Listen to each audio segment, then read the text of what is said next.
Hello everyone. तो इस lectures में हम लोग बात करेंगे कि मैन्युफैक्चरिंग मेथड ऑफ HNO3 के बारे में कि आखिर HNO3 को किस तरीके से प्रिपेयर करते हैं। जैसा कि आपको पता है कि आपके एग्जामिनेशंस में कई दफ़ा पूछे जा चुके हैं ये क्वेश्चंस, तो सारे जितने भी इम्पोर्टेंट बातें होंगी इससे रिलेटेड HNO3 से वो सारे डिस्कशन भी करेंगे। तो क्वेश्चन जैसा कि देख सकते हो, डायग्राम की आपको प्रैक्टिस कर लेनी है, आपके बुक्स में दे रखे हैं। ठीक, मैन्युफैक्चरिंग मेथड ऑफ HNO3 को मैं समझाता हूँ। H2SO4 के बारे में प्रीवियस लेक्चर्स में बता रखा है, तो उसको भी जाके जरूर देख लेना, क्योंकि ये सारे जितने भी क्वेश्चन थे HNO3 और सल्फ्यूरिक एसिड के प्रिपरेशन और उससे रिलेटेड रिएक्शंस काफ़ी इंपॉर्टेंट है। 5 मार्क्स में भाई साहब आता ही आता है। ठीक है, तो जितने भी रिएक्शंस हैं पैरेलली एक नोटबुक में जाके उसको नोट डाउन करते चले जाओ और सारे रिएक्शंस को प्रैक्टिस करो। थोड़े अपने लॉजिक लगाओ, कुछ मेरे लॉजिक लगाओ, और दोनों ही लॉजिक का इस्तेमाल करके रिएक्शंस को बेहतरीन तरीके से प्रैक्टिस कर डालो। और पक्की बात है कि रिएक्शंस आने ही आने हैं। तो चलो यार फिर स्टार्ट करते हैं। क्वेश्चन तो समझ ही गए हो। जैसा कि हमने आपको दिखाया कि यहाँ पर हम बात कर रहे हैं कि प्रिपरेशन मेथड ऑफ HNO3 के बारे में, तो सबसे पहला चीज़ तो यही आता है, जैसे कि प्रीवियस लेक्चर्स में आपने देखा कि हर एक रिएक्शंस किस मेथड्स या किस प्रोसेस के थ्रू प्रिपेयर करी जाती है। हर प्रोसेस के अपने नाम होते थे। उसी तरीके से आपके पास नाइट्रिक एसिड को भी प्रिपेयर करने की एक अलग ही प्रोसेस है। उस प्रोसेस को हम लोग क्या बोलते हैं? उस प्रोसेस को बोलते हैं ऑस्टवाल्ड प्रोसेस। ऑस्टवाल्ड प्रोसेस। तो ये आपको पता होना चाहिए कि भाई साहब आपके क्वेश्चन में पूछेगा कि बताओ नाइट्रिक एसिड किस प्रोसेस या किस मेथड्स के थ्रू प्रिपेयर किया जाता है, तो आपका जवाब क्या होगा? ऑस्टवाल्ड प्रोसेस के थ्रू नाइट्रिक एसिड की प्रिपरेशंस करते हैं हम लोग। ठीक है, यहाँ तक तो प्रॉब्लम नहीं रही होगी। तो अब देखते हैं कि आखिर किस तरीके से प्रिपेयर किया जाता है। ठीक है, तो यहाँ पर देखो जरा, यहाँ पर हमारे पास कुछ स्टेप्स हैं कि HNO3 की प्रिपरेशंस। HNO3 तो पता है ना, इसका नाम तो पता होगा। HNO3 का नहीं पता है? HNO3 को हम लोग नाइट्रिक एसिड कहते हैं। ठीक है, क्या कहते हैं? Nitric acid. ये भी लिख लो आराम से। नाइट्रिक एसिड कहते हैं HNO3 को, नाइट्रिक एसिड कहते हैं। HNO3 को प्रिपरेशन किस मेथड के थ्रू करते हैं, किस प्रोसेस का इस्तेमाल करते हैं, तो उस प्रोसेस का नाम क्या है? प्रोसेस का नाम है ऑस्टवाल्ड प्रोसेस। ठीक, अब देखो कि यहाँ पर कौन कौन से स्टेप्स हैं जो कि आपको फॉलो कर रहे हैं। तो सबसे पहला स्टेप 1 क्या है? ठीक है, ये हमारे मेथड्स ऑफ प्रिपरेशन है। कौन कौन से स्टेप्स हैं? तो स्टेप 1 देखो मैं लिख रहा हूँ। स्टेप 1 में हम लोग क्या करते हैं? स्टेप 1 में ना हम लोग क्या करते हैं कि जो भी हमारे पास, अगर हमारे पास अमोनिया होती है उसकी क्या करते हैं? एरियल ऑक्सीडेशन होती है। मतलब जो अमोनिया होता है, अमोनिया की एरियल ऑक्सीडेशन कह दो, मतलब कि ऑक्सीजन के साथ रिएक्शन होती है। तो जब अमोनिया ऑक्सीजन के साथ रिएक्शन करता है in the presence of platinum as a catalyst and rhodium as a gauze, हमने कि यहाँ प्लेटिनम की कैटलिस्ट होती है, प्लेटिनम कैटलिस्ट होती है, और रोडियम डी ब्लॉक का एलिमेंट है, प्लेटिनम भी इसकी गेज होती है। रोडियम गेज की प्रेजेंस में यहाँ पर क्या होती है? रिएक्शंस होती है, परफॉर्म करी जाती है। और टेम्परेचर अबाउट हम लोग कितना लेते हैं? 500 केल्विन। एंड जो हमारे पास प्रेशर होता है वो 9 बार होता है। बार क्या है? Bar is the unit of pressure. Pressure की यूनिट है, और 500 केल्विन क्या है? टेम्परेचर है। ठीक है, तो लगभग हम लोग 500 केल्विन जो होते हैं टेम्परेचर रखते हैं, और 9 बार जो होता है वो प्रेशर रखते हैं। और कैटेलिस्ट के तौर पे जो सबसे इंपॉर्टेंट चीज़ है, मैं हर लेक्चर से मैं आपको फोकस करते आ रहा हूँ कि आपके क्वेश्चन पेपर में ये भी पूछ सकते हैं कि भाई साहब बताओ कि ऑस्टवाल्ड प्रोसेस में से हम लोग क्या प्रिपेयर करते हैं। तो ऑस्टवाल्ड प्रोसेस के थ्रू हम लोग नाइट्रिक एसिड की प्रिपरेशन करते हैं। आखिर नाइट्रिक एसिड की प्रिपरेशन करते हैं तो बताओ कौन सी कैटलिस्ट इस्तेमाल करी जाती है? तो आपका जवाब होना चाहिए प्लेटिनम। रोडियम की गेज होती है, प्लेटिनम की कैटलिस्ट होती है। तो यहाँ पर प्लेटिनम मेरा कैटलिस्ट है, तो ये याद रहना चाहिए। ठीक है, तो प्लेटिनम यहाँ पर हमारा कैटलिस्ट है। तो फिर यहाँ तक तो समझ में आ रहा होगा। अब इन दो अमोनिया जो है ऑक्सीजन के साथ रिएक्शन करके क्या करता है, जैसा कि मैंने बताया था कि आपके पास हाइड्रोजन और ऑक्सीजन दिख जाए ना भाई, तो आपको पानी तो बना के निकालना ही है। तो कहोगे यार पेपर में केवल मैं पानी बना के आऊँगा, तो ऐसा मत करना यार, पानी तो बन जाएगा। मेन प्रोडक्ट आपको जो याद रखनी है वो याद रखना, पानी नहीं भी बनाओगे तो चल जाएगा काम। अब बात आती है कि ये अमोनिया और ऑक्सीजन आपस में रिएक्शन करके ना क्या बनाते हैं? ये बना लेते हैं NO। NO का मतलब हो गया नाइट्रिक ऑक्साइड। क्या बना लेते हैं, नाइट्रिक ऑक्साइड की फॉर्मेशन कर लेते हैं।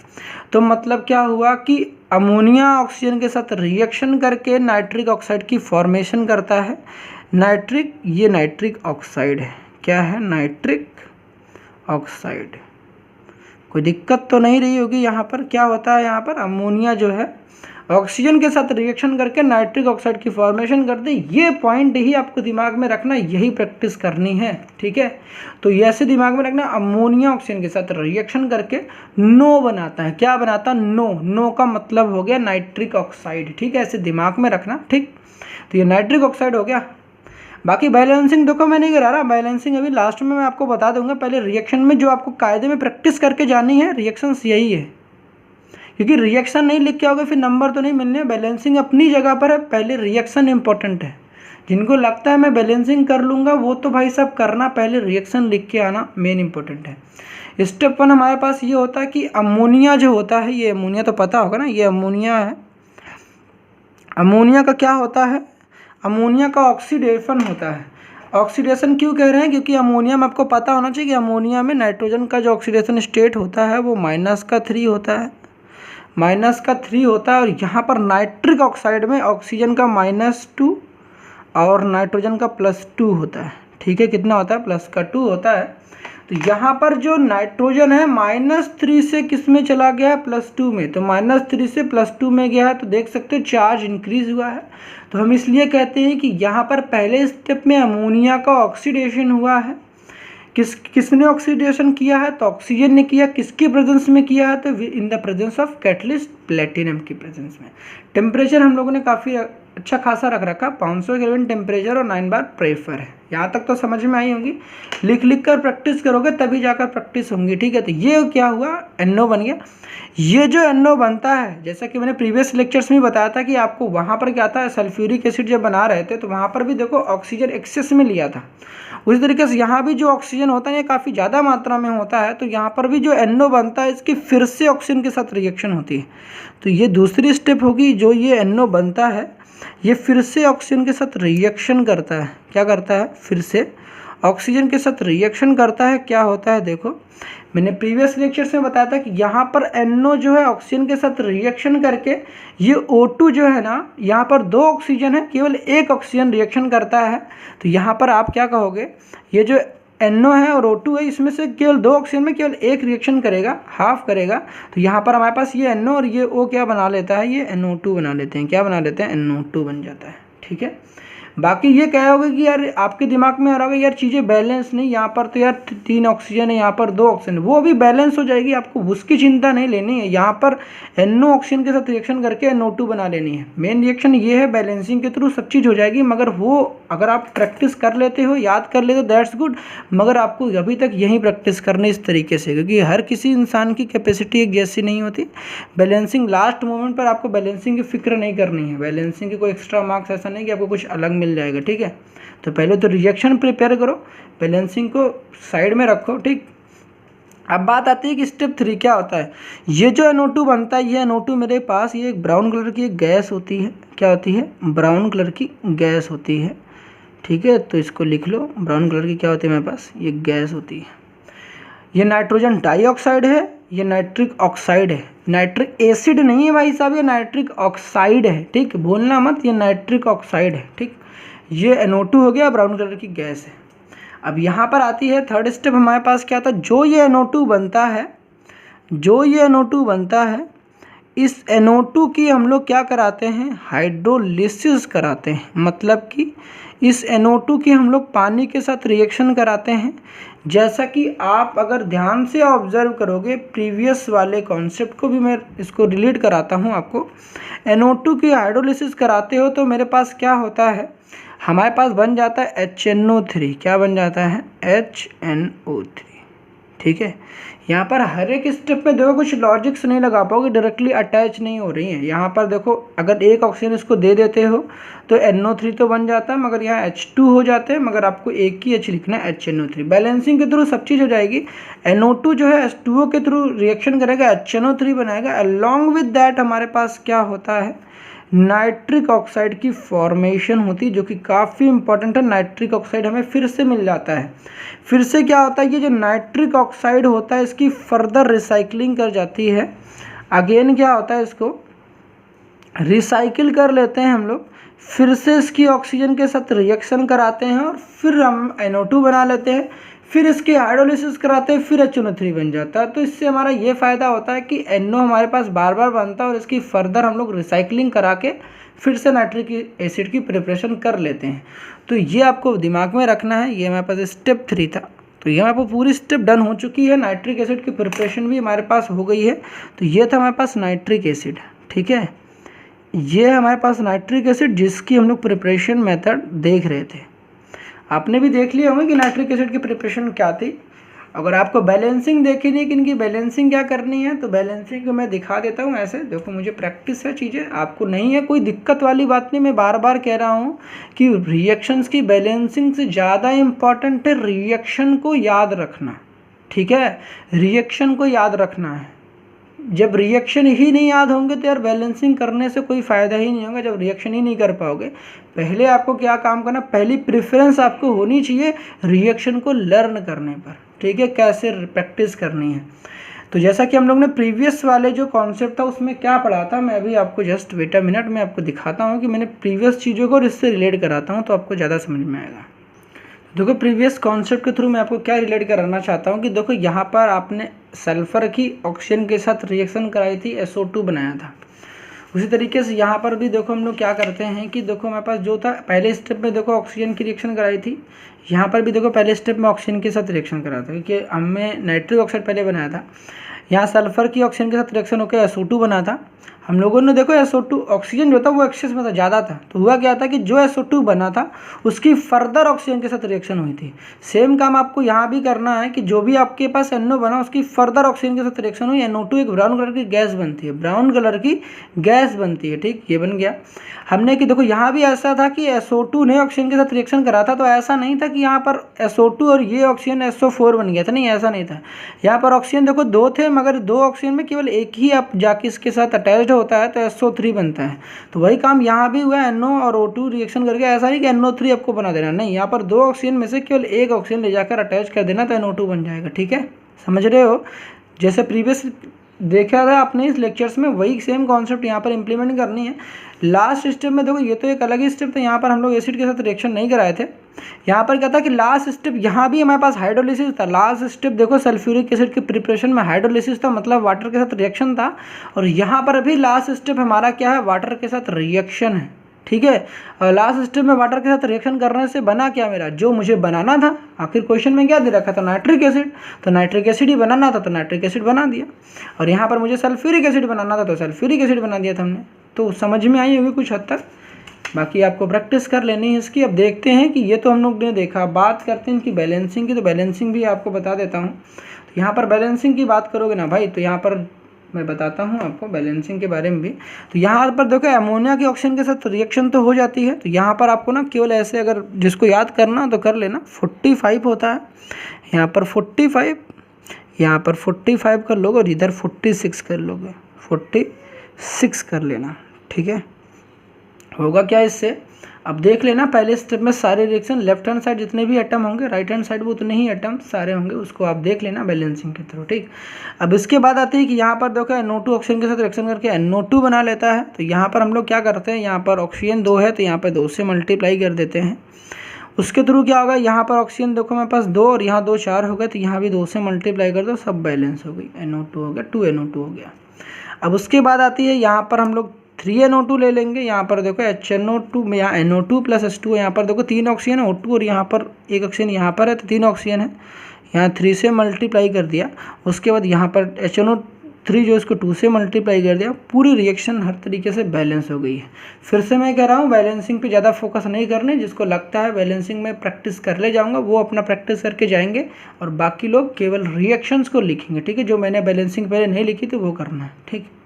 समझ गए होगा ना। जिसके पहले ये जो नंबर्स लिख रखे हैं ना, जिसके पहले लिखा था ना, वो आपको याद करनी। जो लगता है प्रैक्टिस नहीं कर पाएंगे, जो इनको लगता है कि मैं बैलेंसिंग को भी प्रैक्टिस करके चला जाऊंगा, तो वो अपनी एक्स्ट्रा ऑर्डिनरी वही दिमाग लगाना, वो अपना प्रैक्टिस करना, ठीक। अब बात करते हैं इनकी फर्दर रिएक्शंस की।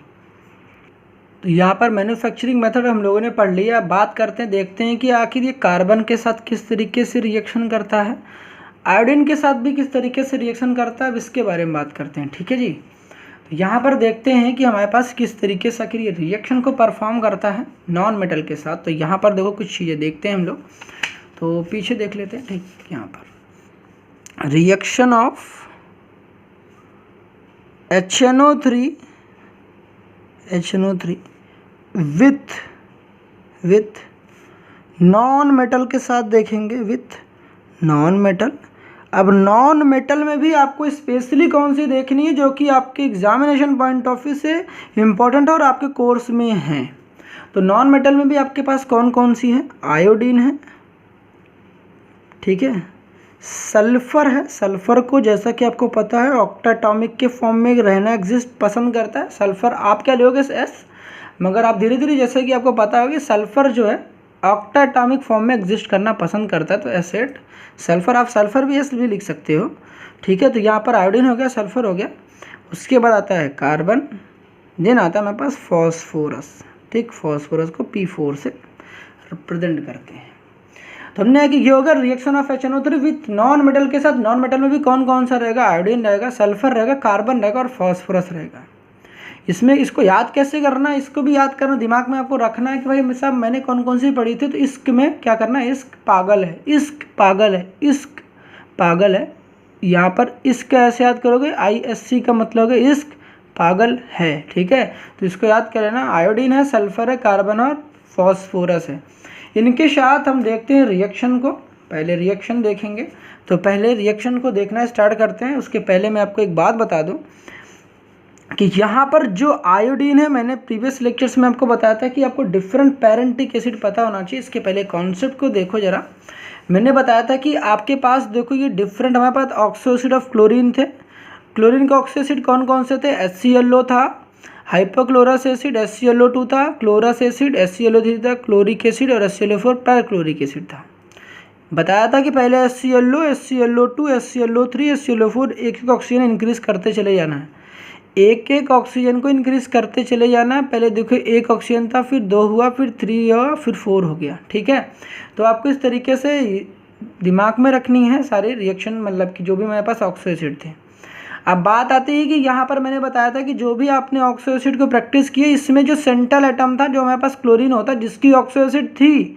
ऑक्सो एसिड सिंपली यार एसिड ही होता है। ठीक है, बाकी ज़्यादा डिप में नहीं जाना ऑक्सो एसिड क्या होता है, इसकी फर्दर कभी स्टडी कर लेना, मैं आपको चैनल पर दे दूंगा, वीडियोस बनाऊंगा तो आप पर देख लेना। मगर आपको यहाँ पर अभी दिमाग में ये रखना है कि जो ये सारे एसिड हैं, हमने कि यहाँ पर जो सेंट्रल एटम जो हमारे पास क्लोरीन है, इसकी ऑक्सीडेशन यहाँ पर देखोगे तो यहाँ पर देखो कितना 1357, सारे ही ऑड नंबर है, देखो 1357। ठीक है, तो हमने कि इनकी क्लोरीन की ऑक्सीडेशन स्टेट HClO में +1 है, HClO2 में +3 है, HClO3 में +5 है, HClO4 में +7 है। तो मैंने इसमें आपको ये भी बताया था कि आपको HClO और HClO3 पे मेन फोकस करना है। फिर से बता दूं, HClO और HClO3 पे आपकी मेन फोकस होनी चाहिए। ठीक है, प्लस के 5 वाले पे और 1 वाले पे, 1 पे और 5 पे ज़्यादा फोकस होनी चाहिए।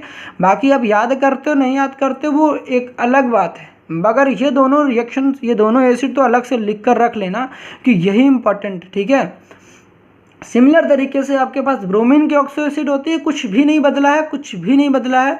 जहाँ पर Cl था जो आपने याद किया था वहाँ पर Br कर देना, बस सारे ब्रोमीन के ऑक्सो एसिड हो जाएंगे। नाम भी एक बार सुन लो, इसका नाम हो जाएगा हाइपोब्रोमस एसिड, इसका नाम हो जाएगा ब्रोमस, इसका नाम हो जाएगा ब्रोमिक, इसका नाम ब्रोमिक हो जाएगा और इसका नाम क्या हो जाएगा, परब्रोमिक। लास्ट में आप लोगों के पेपर है ना, लास्ट पेपर केमिस्ट्री का, तो लोगों जैसे आपके पर निकल जाएंगे ना, पेपर लास्ट खत्म होगा, पागल हो जाओगे, उसी तरीके से हमने कहा कि पर लास्ट में लोगों के पर निकल जाते हैं, तो यहाँ पर HbRO4 के भी क्या हो जाएंगे, पर लास्ट में इसके नाम के आगे क्या लग जाएगा, पर, तो यहाँ पर ब्रोमिक एसिड हो जाएगा। सिमिलरली यहाँ पर बात करेंगे तो यहाँ पर हाइपो आयोडस एसिड होगा, आयोडस एसिड होगा, आयोडिक एसिड हो जाएगा और पर आयोडिक एसिड होगा। ठीक है, आयोडस, ये पहले देखो यहाँ पर हाइपो आयोडस, फिर आयोडस, आयोडिक, पर आयोडिक। ठीक है, समझ में आई बातें।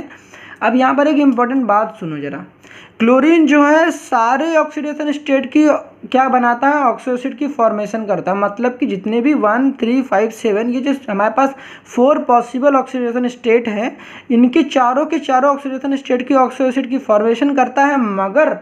ब्रोमीन की बात करोगे और आयोडीन की बात करोगे ना, तो भाई साहब ये जो लोग हैं ना, ये वाले और ये वाले, ये दोनों ही क्या करते हैं, इस जो आपके सामने एसिड दिख रहा है इसकी फॉर्मेशन नहीं करते हैं। ठीक है, तो ये आपके लिए खतरनाक है। ये HbRO2 और HiO2 बनाते ही नहीं है। ठीक है, दिमाग में रखे रहना इसको, ये नहीं बनाते हैं, क्योंकि अगर बन तो रहा है, आपके हाथ में कॉपी और पेन है तो भाई आप बना लोगे। ठीक है, मगर रियलिटी है कि एक्चुअल में ये एग्जिस्ट नहीं करते हैं, तो बस इतना दिमाग में रखना। बाकी ये 3 एग्जिस्ट करते हैं, तो आपके पास दिमाग में ये क्लोरीन देखो सारे बनाता है, मगर ब्रोमीन जो है प्लस के 3 वाले नहीं बनाता है, +3 ऑक्सीडेशन स्टेट वाले ये नहीं बनाता है। बाकी HbRO, HbRO3 और HbRO4 वाले बनाता है। तो दिमाग में आपको कुल मिला के रखनी जो बात है ना, अगर आपको एक्स्ट्रा याद है तो ठीक है, मगर जो आपको याद रखनी है वो +1 वाला और +5 वाला ही याद रखना है। जहाँ भी लिख रहे हो, याद कर रहे हो, ये वाला लिख लो और ये वाला लिख लो, इन्हीं की प्रैक्टिस करना है बस। अब इसका इस्तेमाल कहाँ, यहाँ बताता हूँ पहले। और इसमें भी मैं आपको बता दूँ कि जो +5 वाला होता है वो मेरा पैरेंटिक एसिड होता है। इसको नोट डाउन कर लो भाई साहब, ये तो बहुत इम्पोर्टेंट है कि यहाँ पर जो आपके पास HClO3 है, ये हमारे पास क्लोरीन का पैरेंटिक एसिड है। पैरेंटिक एसिड ऑफ क्लोरीन, पैरेंट इक मतलब इसके नाम में देख सकते हो इक लगा है, तो पैरेंटिक एसिड ऑफ क्लोरीन है। ये पैरेंटिक एसिड ऑफ क्लोरीन है, दिमाग में रखे रहना। मतलब कि क्लोरीन का मैं आपसे पूछता हूँ पैरेंटिक एसिड, तो आपके दिमाग में तुरंत चमकना चाहिए भाई साहब, इसका नाम ना क्लोरिक एसिड है। क्या है? Chloric acid. ठीक है, तो इसको नोट डाउन करो पहले इसको, क्लोरिक एसिड। तो मैंने सोचा कि आपका टाइम वेस्ट ना हो, दैट्स वाई मैंने लिख लिया है, सो दैट आपके टाइम बच जाए। ठीक है, तो यहाँ पर मैंने लिख दिया है पैरेंटिक एसिड ऑफ क्लोरीन की बात करते हैं तो यहाँ पर HClO3 हो जाएगा। पैरेंटिक एसिड ऑफ आयोडीन की बात करते हैं HiO3 हो जाएगा। पैरेंटिक एसिड ऑफ ब्रोमीन की बात करते हैं यहाँ पर HbRO3 हो जाएगा। ये हमारे पास आयोडिक एसिड हो जाएगा और ये हमारे पास ब्रोमिक एसिड हो जाएगा। इसका नाम क्या हो जाएगा? आयोडिक एसिड हो जाएगा। ठीक है, आयोडिक एसिड हो जाएगा और इसका नाम क्या जाएगा यहाँ पर? ब्रोमिक एसिड हो जाएगा। तो ये आपके दिमाग में होना चाहिए। रिएक्शंस कर रहे हो तो ये आपको काफ़ी मदद करेंगे। ठीक है, तो रिएक्शंस चलो यार करते हैं। दूसरी बात बता दूं कि अगर मैं आपसे पूछता हूँ कार्बन का ऑक्सो एसिड क्या होगा, कार्बन का पैरेंटिक एसिड तो H2CO3 होगा। H2CO3 के मैंने आपको बताया था कि एक वीक और एक अनस्टेबल एसिड है, बताया था कि नहीं बताया था? H2CO3। इसको हम लोग क्या बोलते हैं? इसको हम लोग बोलते हैं कार्बोनिक एसिड। क्या बोलते हैं? कार्बोनिक एसिड बोलते हैं। तो ये आपको पता होना चाहिए, क्या बोलते हैं? Carbonic acid. ठीक है, तो ये दिमाग में रखना। और रिएक्शन कराते हैं। फॉस्फोरस का बात करोगे तो फॉस्फोरस का मेरे पास H3PO4 होता है जिसका नाम फॉस्फोरिक एसिड है। और सल्फर की बारे में बात करते हैं तो सल्फर का जो ऑक्सो एसिड है वो H2SO4 है। तो ये दिमाग में रखना जो मैंने बताया है कि सल्फर का ऑक्सो एसिड H2SO4, फॉस्फोरस का H3PO4 फॉस्फोरिक एसिड और कार्बन का कार्बोनिक एसिड। तब इन्हीं की रिएक्शन देखनी है हमें, तो चलो उसको देखना स्टार्ट करते हैं। अब यहाँ पर मैं आपके बारे में बताऊँ कि सबसे पहले देखो मैं रिएक्शन किसके साथ है। तो यहाँ पर रिएक्शन के बारे में बात करेंगे तो रिएक्शन हमारे पास सबसे पहले हम लोग बात करते हैं आयोडीन के साथ। तो आयोडीन के साथ रिएक्शन होती है तो I2 जो होता है HNO3 के साथ रिएक्शन करता है। तो क्या होता है मेरे पास? HNO3 के साथ रिएक्शन होता है तो देखो होता क्या है। ये जो आयोडीन है कुछ नहीं, अभी जो मैंने बताया ना, आयोडीन जो अपना पैरेंटिक एसिड बनाता है। आयोडीन का पैरेंटिक एसिड क्या होता है? HiO3। तो आयोडीन क्या करता है? अपना पैरेंटिक एसिड बनाता है, मतलब कि HiO3 बना लेता है। क्या बना लेता है? HiO3। बहुत आसान है क्या? HiO3। उससे भी आसान मैं आपको तरीका बताता हूँ कि जहाँ पर ये आपको नाइट्रोजन दिख रहा है ना, यहाँ पर आपको ना ये आयोडीन रख देना है। जहाँ पर आपके पास नाइट्रोजन था ना वहाँ पर आपको आयोडीन रख देना है। तो इस आयोडीन को देखो 2 लिखा था, इसको छुपा दो और इस आयोडीन को उठाकर ना यहाँ पर रख दो, आपको HiO3 भी मिल जाएगा। मतलब कि यार रिएक्शन तो आप बनाना बड़ा ही आसान हो गया। यहाँ पर HiO3 हो गया। साथ ही साथ आपको एक दिमाग में रखना कि ये जो मेरे पास HNO3 है, जो आयोडीन होता है, आयोडीन अपने पैरेंटिक एसिड में कन्वर्ट हो जाता है और जो HNO3 होता है वो ब्राउन कलर की गैस में कन्वर्ट हो जाता है NO2। और भाई साहब हमेशा की तरह एक ही बात करा कि पानी तो घर की खेती है, उससे तो निकाल ही दो। ठीक है, उससे तो निकालना ही है, तो ये तो निकाल सकते हो। हाइड्रोजन है, ऑक्सीजन है, तो पानी तो निकल जाएगा। तो मेन रिएक्शन तो समझ में आई होगी। ये एक ब्राउन कलर की गैस है, ब्राउन NO2 क्या होता है, ब्राउन गैस होता है, तो पता होना चाहिए। साथ ही साथ हमारे पास ये क्या बना, हमारे पास आयोडिक एसिड की फॉर्मेशन। समझ में आई कि नहीं है? समझ में तो आ गया होगा। तो आयोडीन जो होता है HNO3 के साथ रिएक्शन करके आयोडिक एसिड बनाता है और HNO3 खुद NO2 गैस में कन्वर्ट हो जाता है। HNO3 जो है NO2 गैस में कन्वर्ट हो जाता है और आयोडीन जो होता है HiO3 में कन्वर्ट हो जाता है। ठीक है जी। सिमिलर काम करना है आपके पास, सल्फर के साथ बात करेंगे। तो सल्फर के साथ बात करोगे तो यहाँ पर देखो ऐसा कुछ होने वाला है। ठीक है, सल्फर के साथ बात करोगे तो यहाँ पर देखो एसेट हो जाएगा, जैसा कि मैं बताया एसेट भी लिख सकते हो। चलो परेशान मत होना, देखो यहाँ पर कि मैंने एसिड लिख रखा, आपने सल्फर लिख दोगे तो कोई दिक्कत वाली बात नहीं है। यहाँ पर आपको आयोडीन को I2 लिखते हैं, मगर सल्फर को सल्फर भी लिख दो, कोई दिक्कत वाली बात नहीं है। जैसा कि आपको दिख रहा होगा आयोडीन I2 के फॉर्म में रहना पसंद करता है, उसी तरीके से सल्फर एसिड के फॉर्म में रहता है। मगर हम लोग अपनी कह सकते हैं कन्वेनियंस के लिए, अपनी सुविधा के लिए हम लोग सल्फ़र लिख देते हैं, मगर कायदे में जो सल्फ़र एग्जिस्ट करता है वो एसिड के फॉर्म में एग्जिस्ट करता है। तो आप एसिड लिख दो तब भी सही है, कोई दिक्कत वाली बात नहीं, और सल्फ़र लिख दोगे तब भी गलत वाली बात नहीं है। तो आपको जो पसंद है वो लिख देना। सल्फ़र अगर आपको लिखना तो सल्फ़र लिख देना, एसिड लिखना होगा एसिड लिख देना। ठीक, तो इसके साथ रिएक्शन करोगे तो मेरे पास क्या हो जाएगा, सल्फ़र मैंने बताया कि यहाँ पर सल्फ़र है तो सल्फ़र का ऑक्सो एसिड क्या होता है, सल्फ़र का ऑक्सो एसिड H2SO4 होता है। तो सल्फ़र का जो ऑक्सो एसिड बना दोगे ना तो वो H2SO4 की फॉर्मेशन कर दोगे यहाँ पर। ठीक है, साथ ही साथ यहाँ पर जो HNO3 है, HNO3 फिर से वही काम करना है, NO2 गैस को बाहर निकाल देना और फिर से वही बात हमेशा की तरह पानी बना के निकाल देना है। ठीक है जी। फिर आती है रिएक्शन किसके साथ, रिएक्शन आती है हमारे पास कार्बन के साथ। तो कार्बन के साथ रिएक्शन कराओगे तो कुछ भी नया नहीं होने वाला है। कार्बन के साथ कराओगे तो मैंने कहा कि हर एक एलिमेंट का देखो आपको ऑक्सो एसिड पता होना चाहिए। सल्फर का ऑक्सो एसिड क्या है, सल्फर का ऑक्सो एसिड H2SO4 जिसका नाम क्या, सल्फ्यूरिक एसिड। यहाँ लिख लेना सल्फ्यूरिक एसिड। ठीक, कार्बन का ऑक्सो एसिड क्या है, तो कार्बन का ऑक्सो एसिड हमारे पास क्या है, H2CO3 है, H2CO3 है। ठीक है, H2CO3 है। यहाँ पे भी कुछ नया नहीं होने वाला है, यहाँ पर भी NO2 गैस लिबरेट होगा और साथ ही साथ हमेशा की तरह एक चीज़ H2O लिबरेट हो जाएगा। क्या हो जाएगा, H2O लिबरेट हो जाएगा। ठीक है, कोई दिक्कत क्या नहीं रही होगी। अब एक बात और बता दूं कि हो सकता है कि आपने ऐसे लिख दिया और मैंने आपको प्रीवियस लेक्चर में बताया था कि ये H2CO3 एक वीक और अनस्टेबल एसिड है, ये फर्दर टूट जाता है H2O और CO2 में। किसमें, H2O और CO2 में। तो ये आपको पता होना चाहिए, मैंने प्रीवियस लेक्चर में भी आपको बताया था कि आपकी कोल्ड ड्रिंक के बॉटल्स जो होती हैं, जो आप थम्स अप पीते हो ना, उसमें ये होता है हमारे पास कार्बोनिक एसिड होता है। ठीक है, H2 और CO2 में। ये H2CO3 एक वीक और अनस्टेबल एसिड होता है, वो फर्दर H2O और CO2 में डिसोसिएट हो जाता है, मतलब डिकम्पोज हो जाता है। देखो यहाँ पर इसको दोबारा जब कंबाइन करोगे फिर से मुझे H2 और CO2 और ये वाला ऑक्सीजन मिलकर H2CO3 बन जाएगा। तो आप ये भी लिख सकते हो और उसकी जगह पर इसको रिप्लेस करके H2O प्लस CO2 भी लिख सकते हो।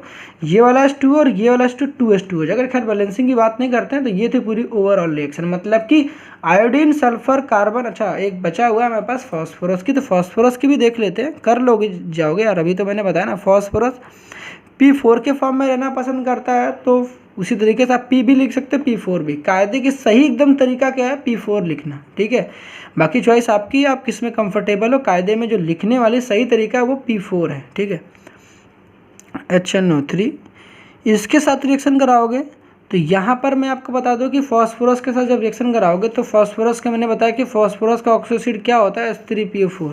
फॉस्फोरस का पैरेंटिक एसिड जो है ना वो H3PO4 है। तो यहाँ पर बन जाएगा मेरे पास H3PO4 जिसका नाम क्या है, फॉस्फोरिक एसिड। क्या नाम है, फॉस्फोरिक एसिड। ठीक है जी, ये पता चला कि नहीं आपको, पता चला, पता चल ही गया होगा। फिर से काम कुछ नहीं करना है, HNO3 है तो NO2 गैस लिबरेट हो जाएगी और H2O निकाल लेना है। हो गई हमारी रिएक्शंस।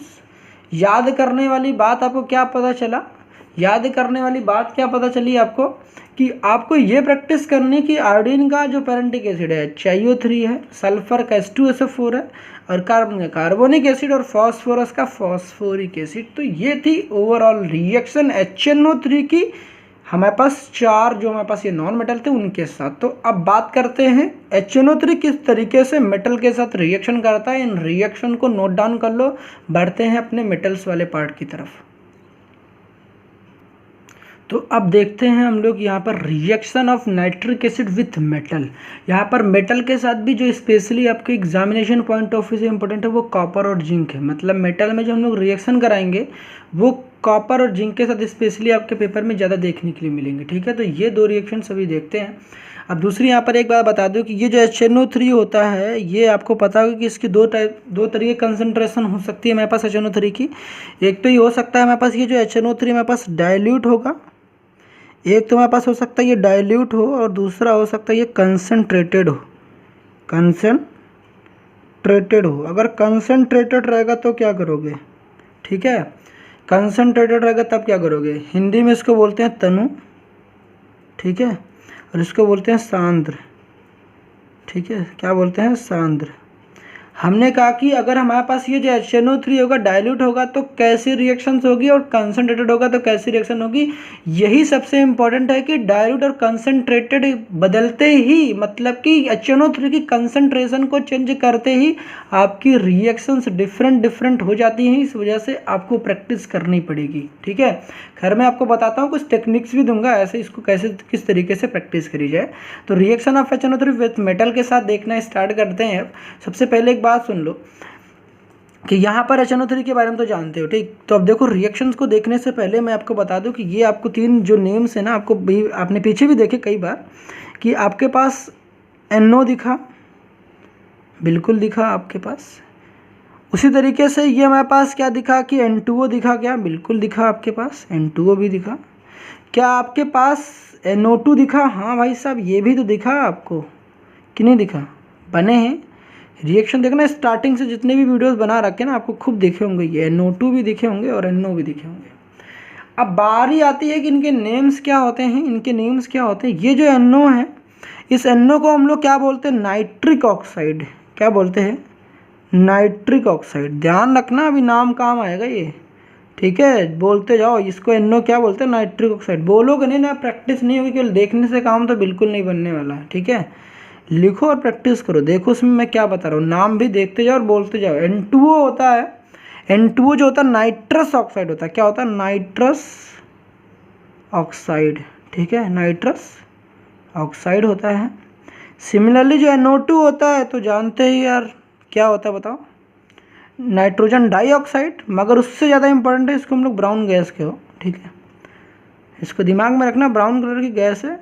बोलना क्या, लिखना चाहते हो लिख लेना। ठीक है, नाइट्रोजन डाइऑक्साइड, नाइट्रोजन डाइऑक्साइड। अब क्या खासियत है, आपको मैंने बताया था कि ये ब्राउन कलर की गैस होती है, ये वाली, और ये NO है नाइट्रिक ऑक्साइड, ये है नाइट्रस ऑक्साइड। भूलना मत, ये NO जो नाइट्रिक ऑक्साइड, ये N2O जो होता है नाइट्रस ऑक्साइड होता है। यहाँ पर NO में नाइट्रोजन की ऑक्सीडेशन स्टेट जो होती है +2 होती है। आपको अगर निकालने आता होगा तो फिर जल्दी दिमाग लगा जाओगे। NO में नाइट्रोजन की ऑक्सीडेशन स्टेट +2 होती है, और N2O में यहाँ पर नाइट्रोजन की ऑक्सीडेशन स्टेट +1 होती है। तो देखो, जिसमें ऑक्सीडेशन स्टेट अधिक है वहाँ पर इक लगा है, और जिसमें कम है उसमें अस लगा है। ठीक है, जिसमें चार्ज अधिक है, ज़्यादा है, वहाँ पर इक लगा है, जिसमें कम है वहाँ पर अस लगा है। ठीक है, ये क्योंकि ये क्या लिख रखा है, तो नेम्स ये ऑक्सीडेशन नंबर निकाल कर रखा है। ठीक है, समझ में आई बातें? अब देखो यहाँ पर रिएक्शंस में ना जब कराओगे ना, ये 3 जो आपके सामने दिख रहे होंगे ना, ये सबसे इंपॉर्टेंट है यार, दिमाग में इसको नेम्स आपको प्रैक्टिस कर लेनी है। ठीक है, अब रिएक्शन को समझना स्टार्ट करते हैं। ठीक, उसके पहले मैं आपको एक तरीका बता दूँ, ठीक, कि कॉपर जो है हमारे पास, कॉपर मतलब कि डाइल्यूट HNO3 जो है, पहले हम लोग डाइल्यूट के साथ देखते हैं। डाइल्यूट HNO3, डाइल्यूट HNO3, ठीक है, डाइल्यूट HNO3 ये किस तरीके से रिएक्शन करता है? डाइल्यूट HNO3 रिएक्शन करता है, एक बार मैं कॉपर के साथ देखूंगा, एक बार जिंक के साथ। आपको 2 देखनी है, कॉपर के साथ और जिंक के साथ। ठीक है, डाइल्यूट HNO3 कॉपर के साथ किस तरीके से रिएक्शन करेगा और जिंक के साथ किस तरीके से रिएक्शन करेगा। दिमाग में कुछ बातें रखना जो मैं बता रहा हूँ। कॉपर के साथ देखेंगे, ठीक है, और जिंक के साथ देखेंगे। ध्यान रखना कॉपर भी डाइल्यूट के साथ रिएक्शन कर रहा है और जिंक भी डाइल्यूट के साथ रिएक्शन कर रहा है, मगर दोनों में ही प्रोडक्ट डिफरेंट डिफरेंट होंगे। वही तो आपको प्रैक्टिस करनी है। अच्छा, दूसरी एक बात बता दूं कि दूसरी एक बात मैं क्या बता दूं कि आपको कि जब भी कॉपर जो है HNO3 के साथ रिएक्शन करेगा, तो जैसा कि आपको पता है कि HNO3 जो है ये H+ में और NO3 एक माइनस में ब्रेक डाउन हो जाएगा। और कॉपर यूजुअली आपको पता होना चाहिए कॉपर 2+ में रहना पसंद करता है। तो ये कॉपर 2+ जो होता है HNO3 के साथ क्रिस क्रॉस रूल करेगा। कॉपर 2+ NO3 एक माइनस के साथ क्रिस क्रॉस रूल करेगा। जब क्रिस क्रॉस रूल करेगा तो भाई साहब यहाँ कॉपर और क्या बन जाएगा, ये NO3 का होल ट्वाइस बन जाएगा। इसका चार्ज यहाँ आ जाएगा और ये यहाँ आ जाएगा, तो कॉपर नाइट्रेट बन जाएगा। कॉपर +2 में रहना पसंद करता है, पता होना चाहिए, नहीं पता तो जान लो। Cu2+ में NO3 एक माइनस होता है, नाइट्रेट आयन है, ये नाइट्रेट आयन पहले लेक्चर्स में मैंने बताया था, नाइट्रेट आयन। तो ये कॉपर जब भी HNO3 के साथ रिएक्शन करेगा तो ये बना लेगा। सिमिलरली हमारे पास जिंक जो है, अगर जिंक भी हमारे पास HNO3 के साथ रिएक्शन करता है तो जिंक भी क्या करता है, फिर से ये भी जिंक 2+ में रहना पसंद करता है। ज़िंदगी मिलेगी ना दोबारा, ठीक है। तो हमने कहा कि जो जिंक है, हमने कहा कि ये 2+ बनाएगा, ठीक है। दिमाग में रखना, ज़िंदगी मिलेगी ना दोबारा, तो मतलब 2 है, जिंक के ऊपर 2 पॉजिटिव चार्ज है। इसकी रिएक्शन अगर हम लोग NO3 एक माइनस के साथ कराते हैं तो यहाँ पर भी आपको पता होगा कि फिर से वही बनेगा, जिंक होगा और NO3 का होल ट्वाइस बनेगा। तो एक बात दिमाग में बैठा लो कि जब भी हमारे पास मेटल आ रहा है, कॉपर आए या फिर जिंक आए या कोई दूसरे भी मेटल आते हैं, तो आपको क्रिस क्रॉस रूल के थ्रू मेटल का नाइट्रेट बना लेना। जो भी मेटल रहेगा उसका नाइट्रेट बनाओगे, क्रिस क्रॉस रूल के थ्रू आराम से चार्ज को इधर उधर करके बना लेना, ठीक है। अब यहाँ पर बात यही आती है कि कॉपर HNO3 के साथ रिएक्शन करेगा, ऐसे मत चिपकाने लगना CuHNO3, नहीं, क्रिस क्रॉस रूल करके ही कराना भाई। कॉपर HNO3 के साथ रिएक्शन करेगा तो एक बात तो तय है कि कॉपर जो है HNO3 के साथ रिएक्शन करके Cu बनाएगा और NO3 का होल ट्वाइस बना लेगा, कॉपर नाइट्रेट बनाएगा। सेम काम जिंक भी करेगा, जिंक भी इसके साथ रिएक्शन करेगा और रिएक्शन करने के बाद ये भी NO3 का होल ट्वाइस बना लेगा। दोनों में क्या याद क्या करना है आपको, ये बताने वाली बात है। आपको बताने वाली बात क्या है कि कॉपर जब ये डाइल्यूट के साथ करता है तो ये NO बनाता है, ये NO बनाता है, मतलब कि नाइट्रिक ऑक्साइड की फॉर्मेशन करता है। मगर मगर मगर मगर जब ये जिंक जो है डाइल्यूट HNO3 के साथ रिएक्शन करता है तो ये N2O बनाता है। क्या बनाता है? N2O बनाता है। तो कंफ्यूज मत होना, मैं अच्छे से लिख दे रहा हूँ, एकदम हाईलाइट कर दे रहा हूँ, N2O बनाता है, ठीक। अब बाकी दूसरी एक इम्पोर्टेंट बात की, जैसा कि हमेशा की तरह एक बात बताई कि भाई साहब हाइड्रोजन और ऑक्सीजन है तो पानी तो घर की खेती है, पानी तो भाई बना के निकाल दो, पेपर में बना भी दोगे तो फिर कोई दिक्कत है, नहीं भी बनाओगे तब भी कोई दिक्कत वाली बात है ही नहीं, ठीक। तो यहाँ तक समझ में आया कि नहीं आया? अब इसको दिमाग में आते कि इसको रिमेंबर कैसे करोगे। कहीं ऐसा ना हो कि पेपर में आए और आप जिंक वाले में जो था जिंक का इसको उठाकर इसमें लिख दिया और इसको उठाकर इसमें लिख दिया, ऊपर नीचे उल्टा सीधा कर दिया, मतलब कि जिंक वाले में N2O इसमें लिख दिया और ये NO को यहाँ लिख दिया। ऐसा कर दोगे तो फिर मामला तो गड़बड़ हो जाएगा। तो यहाँ पर एक हमारे पास NO बन गया, NO जो कि एक न्यूट्रल ऑक्साइड है, N2O भी एक न्यूट्रल ऑक्साइड है। तो दो गैसेस बनी है हमारे पास, NO और N2O।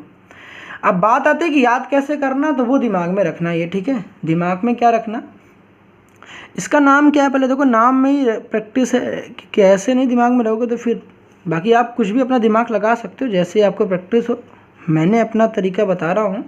ये नाइट्रिक है और ये नाइट्रस है, ठीक है, नाइट्रस ऑक्साइड। तो पहला नाम से भी प्रैक्टिस होना चाहिए और फॉर्मूले से भी।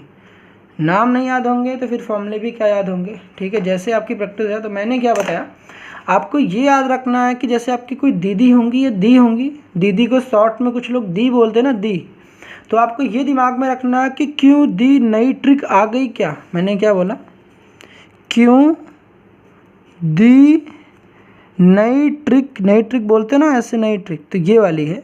तो नई नाइट्रिक आ गई क्या, आ गई क्या, तो ये सब नहीं लिखना है, ये सब केवल बकवास है।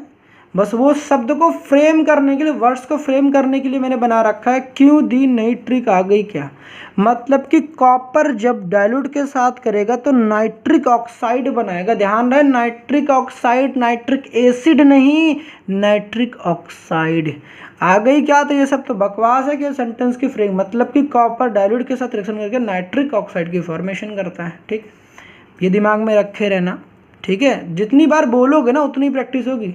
बाकी आपको लगता है आप कुछ अपना बनाना चाहते हो तो बना लो, टाइम वेस्ट करो। ठीक है, टाइम वेस्ट करो, क्योंकि ऐसा होगा कि आप बनाओगे, हो सकता है बन भी जाए, मैं तो कह रहा हूँ आप हो सकता है और अच्छा बना लो, मगर अगर आपको लगता है नहीं बनता तो टाइम वेस्ट मत करना, कुछ तरीके जल्दी लगा के, क्योंकि टाइम कम है और आपको ज़्यादा दिमाग में रखना है, तो फिर जो बता रहा हूँ उतनी प्रैक्टिस कर लेना। ठीक, क्यों दी नाइट्रिक आ गई क्या। ठीक, तो मतलब कॉपर जब डाइल्यूट के साथ करता है तो नाइट्रिक ऑक्साइड की फॉर्मेशन करता है।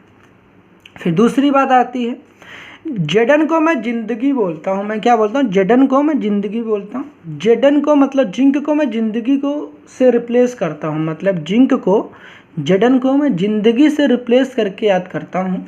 कैसे याद करना है, जिंदगी में दिल लगाओगे तो नाश हो जाओगे, मतलब कि बर्बाद हो जाओगे। जिंदगी में दिल लगाओगे नाश हो जाओगे। क्या मैंने बताया, जिंदगी में, ठीक है ध्यान रखना, जिंदगी में दिल लगाओगे नाश हो जाओगे, नाश हो जाओगे। ठीक है, तो यहाँ पर थोड़ा सा अच्छे से लिख लेना, जिंदगी में दिल लगाओगे। ठीक है, लगाओगे। ठीक है, इसको लिख लेना। अब यहाँ पर काम की बात देखो, क्या ये सब लगा होगा कुछ तो पता ही आपको, कुछ तो है नहीं यहाँ पर, ये भी बकवास है। मेन जो यहाँ पर क्या चीज़ है कि जिंदगी मतलब कि जिंक, जिंदगी मतलब जिंक, और दिल का मतलब डाइल्यूट हो गया यहाँ पर, और नाश हो जाओगे का मतलब कि नाइट्रस हो गया, एन फॉर नाइट्रस। और देखो यहाँ पर आ रहा कि नहीं आ रहा, नाइट्रस। ठीक है, तो नाइट्रस क्या होता है समझ रहे होगे। तो मतलब कि जिंदगी में दिल लगाओगे तो नाश हो जाओगे, मतलब कि जिंक की डाइल्यूट HNO3 के साथ जब रिएक्शंस होगी तो नाइट्रस ऑक्साइड की फॉर्मेशन होगी। नाइट्रस ऑक्साइड की, भूलना मत, बार बार कह रहा हूँ। जिंदगी में जब दिल लगाओगे, पता तो होगा ही, नाश हो ही जाना है, आपको बर्बाद हो जाना है। तो जिंदगी में दिल लगाओगे तो नाश हो जाओगे, मतलब नाइट्रस ऑक्साइड। समझ में आई कि नहीं आई। रिएक्शन तो कैसे लिख कर दिखाओगे, तो कॉपर लिखना, प्लस लगाना, कॉपर प्लस डाइल्यूट HNO3, फिर एरो लगाना, ये रिएक्शन लिख देना। बस यहाँ इसको हटा के ना प्लस लगा के रिएक्शन लिख देना। ठीक है, समझ में आई कि नहीं है। इस तरीके शॉर्ट में मैं आपको याद करवा दे रहा हूँ। ठीक, तो पहली रिएक्शन ये हो गई। दूसरी बात की, अगर आपके एग्जामिनेशन में मान लो कभी ऐसा होता है, खुदा ना खास्ता ऐसा पूछ ले, आपके पास किस्मत खराब हो, तो आपके पास और भी मेटल पूछते हैं बाय द वे, मान लो कॉपर के अलावा कोई और मेटल दे देता है, तो वो भी याद कर लो। अगर मान लो एक्स्ट्रा आपके पास लगता है याद, मेन तो कॉपर याद करके जाना, कॉपर और जिंक, और इन्हीं के साथ और भी मेटल याद कर सकते हो। बिल्कुल सेम काम करना रहेगा, जो चीज़ यहाँ रिलीज हो रही NO और नाइट्रस ऑक्साइड, वही काम वहाँ भी करना है।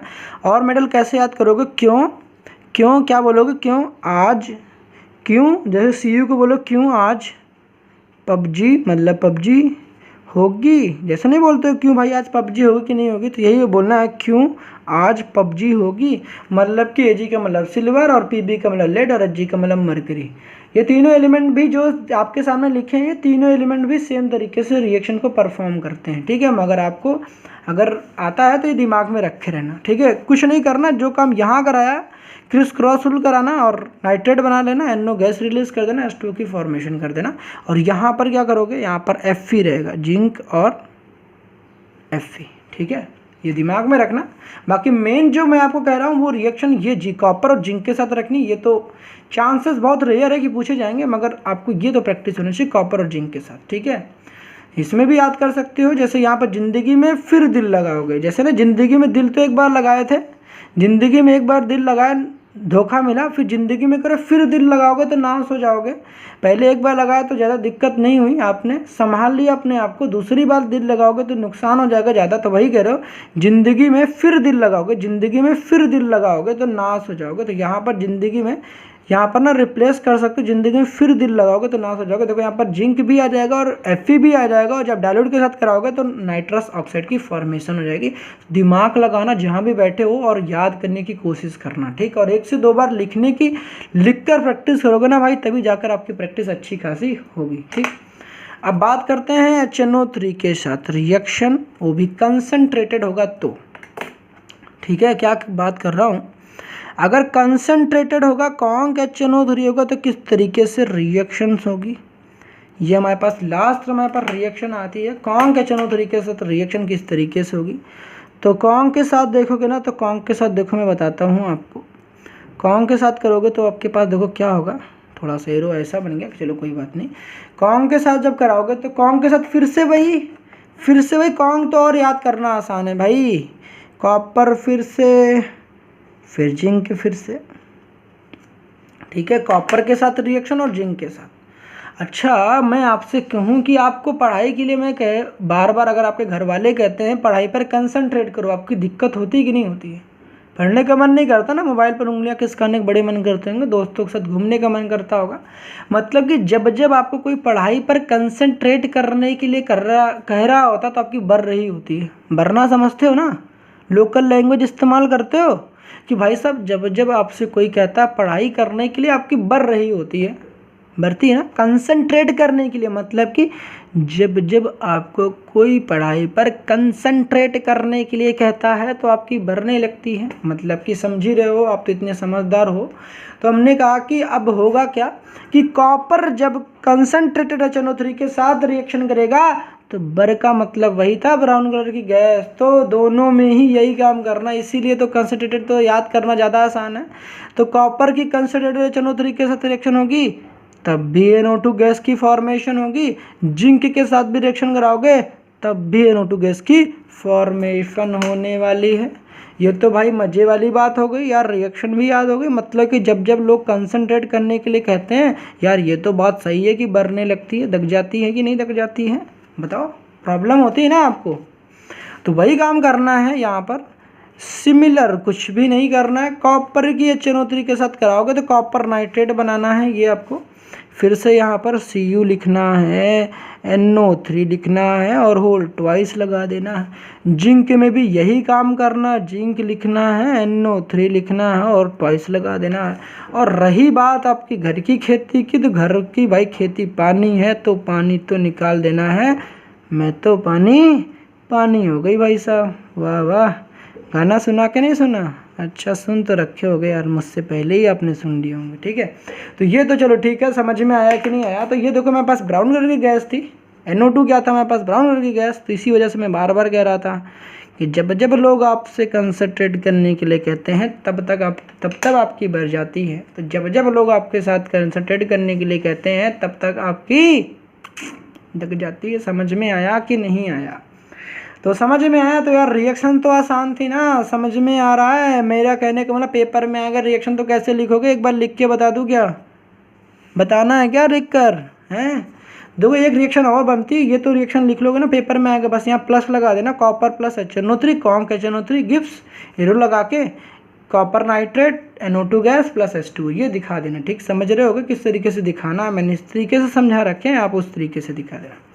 एक लास्ट में सबसे इंपॉर्टेंट रिएक्शन बच जाती है, इसको भी नोट डाउन करके लिख लेना कि हमारे पास कई बार पूछता है कि बताओ जो हमारे पास HNO3 है अगर H2S के साथ रिएक्शन करता है तो क्या होता है। मतलब कि H2S के साथ अगर रिएक्शन करता है, H2S के साथ रिएक्शन करता है तो क्या होता है, H2S के साथ रिएक्शन करता है तो क्या होता है, HNO3 जो होता है H2S के साथ रिएक्शन करता है तो क्या होता है, ये ध्यान रख लेना भाई साहब, ये इंपॉर्टेंट रिएक्शन है, नोट डाल के लिख दिया मैंने, ठीक है। इसको नोट डाउन कर लेना आप।